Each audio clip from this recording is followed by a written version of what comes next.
Delhi gangrape के दरिंदों को फांसी होगी या फिर उम्र कैद, इसका फैसला अब शुक्रवार को होगा। चारों की सजा पर साकेत की फास्ट ट्रैक कोर्ट में करीब 2.5 घंटे तक चली बहस के बाद कोर्ट ने फैसला शुक्रवार तक के लिए सुरक्षित रख लिया। अब कोर्ट सजा का ऐलान शुक्रवार को 2:30 बजे करेगा। कोर्ट ने मंगलवार को चारों आरोपियों विनय, पवन, अक्षय और मुकेश को गैंगरेप और हत्या समेत सभी 13 धाराओं के तहत दोषी करार दिया था। इससे पहले आज इन चारों दोषियों को कड़ी सुरक्षा के बीच साकेत कोर्ट लाया गया, जहां इनकी सजा को लेकर बहस हुई, जो पूरी हो गई। बस अब शुक्रवार का इंतजार है जब इन्हें सजा सुनाई जाएगी। बचाव पक्ष ने दोषियों के लिए सजा में रियायत की मांग की है।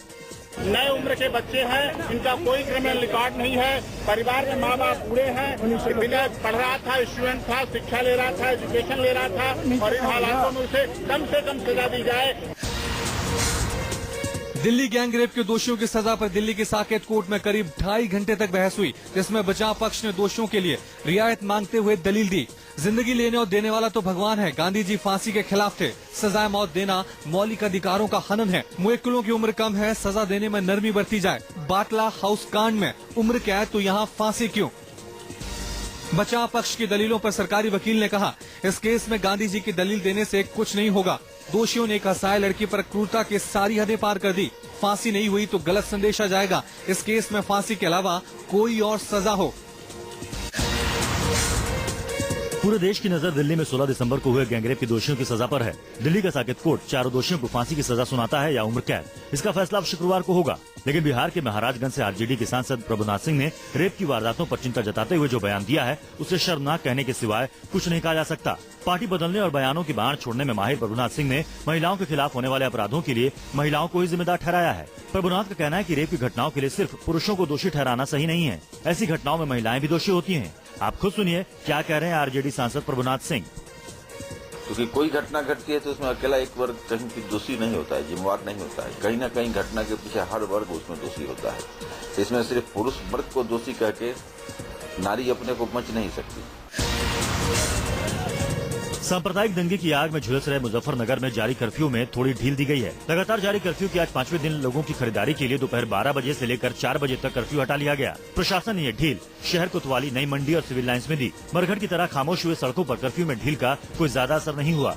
लोग दंगों से इतने सहम गए हैं कि गिने चुने लोग ही बाहर खरीदारी करने निकले। मुजफ्फरनगर दंगे में अब तक 40 लोगों की मौत हो चुकी है, वहीं कई लोग अस्पताल में भर्ती हैं। दंगा भड़काने के आरोप में अब तक 1000 से ज्यादा लोगों को हिरासत में लिया गया है। सामान्य स्थिति है। कल से कहीं से भी किसी प्रकार की कोई सूचना नहीं है कहीं को तनाव हुआ हो।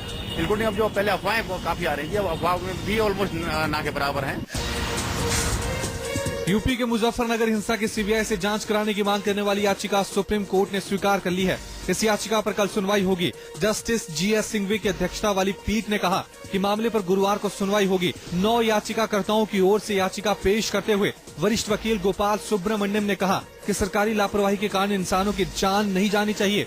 सुब्रमण्यम ने कहा कि याचिका पीड़ितों के गुस्से का एक प्रतीक है और पीड़ितों के बीच जाति, पंथ या रंग के आधार पर कोई भेद नहीं किया जा सकता। न्यायमूर्ति सिंघवी ने कहा कि हम सिर्फ ये समझते हैं कि वे सभी मानव हैं।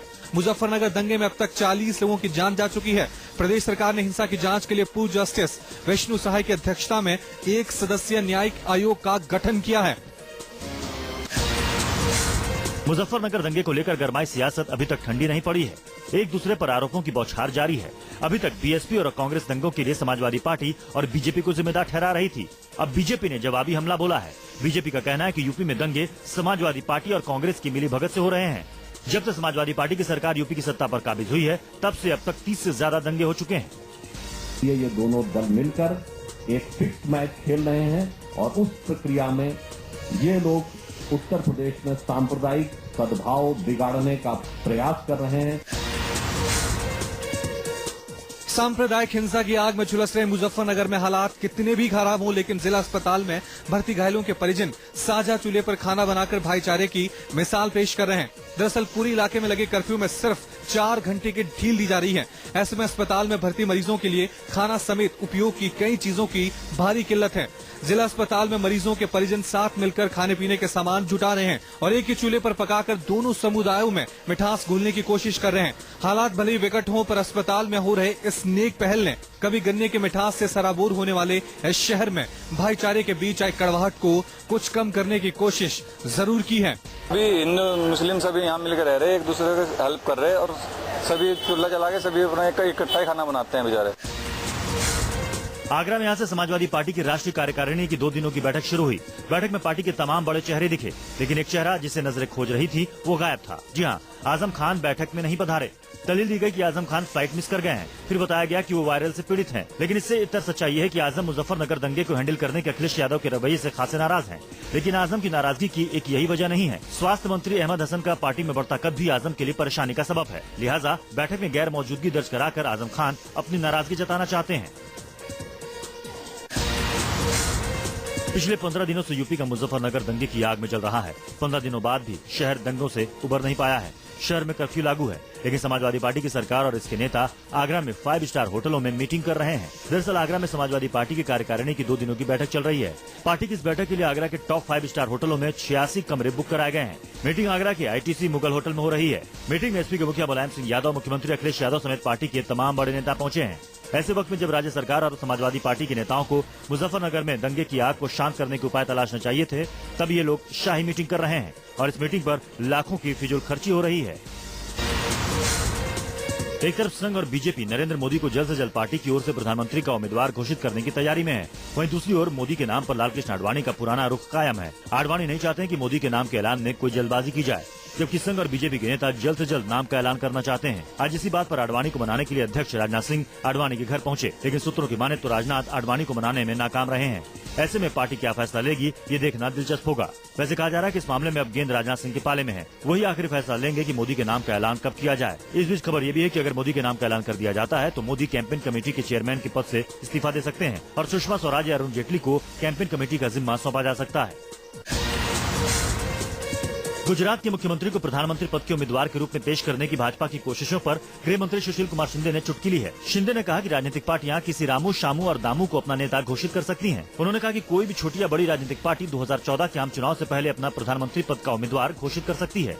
शिंदे से मोदी को प्रधानमंत्री पद का उम्मीदवार घोषित करने के भाजपा के कदम पर सवाल किया गया था। इसके साथ ही शिंदे ने कहा कि हम पहले ही ऐलान कर चुके हैं कि राहुल गांधी हमारे नेता हैं। प्रधानमंत्री की घोषणा कोई भी कर सकता है, कोई भी छोटी बड़ी पार्टी कर सकता है। कल रामू, शामू, दामू कोई भी कर सकते हैं। हमारा नेता तो राहुल गांधी है, वो तो हमने बोल दिया है पहले ही।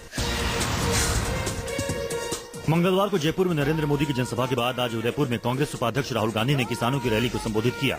राहुल गांधी ने लोगों से कहा कि कांग्रेस ने हमेशा आम आदमी के लिए और गरीबों के लिए काम किया है। उन्होंने विरोधियों पर निशाना साधते हुए कहा कि जितनी गालियां देनी है दे दो, हम कांग्रेस के सिपाही हैं, काम करते रहेंगे।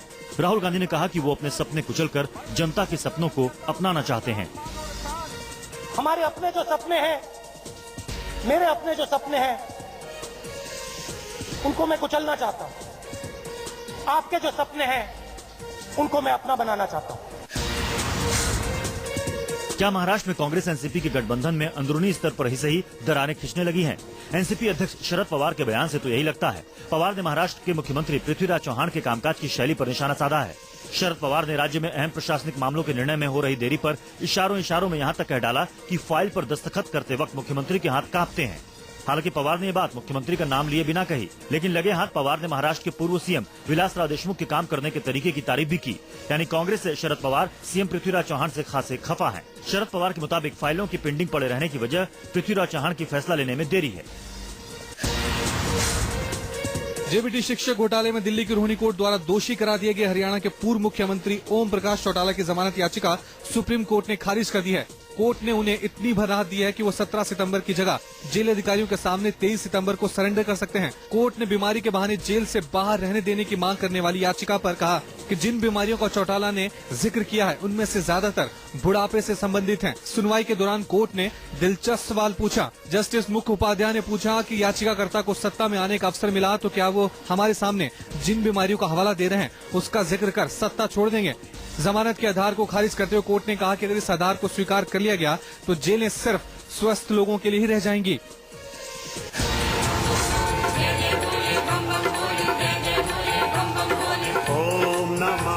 सैलाब के 86 दिन बाद आज फिर से केदारनाथ में हर हर महादेव के जयकारे गूंजने लगे। मंदिर के शुद्धिकरण के बाद केदारनाथ की विधिवत पूजा शुरू हो गई है। हालांकि केदार घाटी में हालात अब भी सामान्य नहीं हुए हैं। यहाँ तक कि खराब मौसम के चलते खुद सीएम विजय बहुगुणा का चॉपर भी केदारनाथ के लिए उड़ान नहीं भर सका। दूसरी ओर बीजेपी और तीर्थ पुरोहित भी पूजा शुरू करवाने के सरकार के उतावलेपन से नाराज हैं। इनकी दलील है कि केदार घाट में अब भी लाशें मिल रही हैं। मलबा पूरी तरह से अब तक नहीं हटाया गया है। टूटी सड़कों की मरम्मत का काम भी पूरा नहीं हुआ है, लेकिन सरकार को इन सब के बावजूद पूजा शुरू करवाने की जल्दी थी। साफ है सरकार लोगों का ध्यान भटकाने की कोशिश कर रही है। Mumbai police fashion designer Anil Cherian की संदिग्ध मौत के मामले को सुलझाने में जुटी है। जू में रहने वाले फैशन डिजाइनर अनिल चेरियन अपनी महिला मित्र का जन्मदिन मनाने 7 सितंबर की रात को गोराई बीच के फैंसिको रिजॉर्ट में गया था, जहां से रहस्यमय ढंग से उसकी लाश 9 सितंबर को रात 11:30 बजे रिजॉर्ट के ही कुएं से बरामद हुई। पुलिस चेरियन की गर्लफ्रेंड और सभी दोस्तों को हिरासत में लेकर पूछताछ कर रही है। लाश को पोस्टमार्टम के लिए भेज दिया है, जिससे खुलासा हुआ कि चेरियन की हत्या हुई है या फिर हादसा।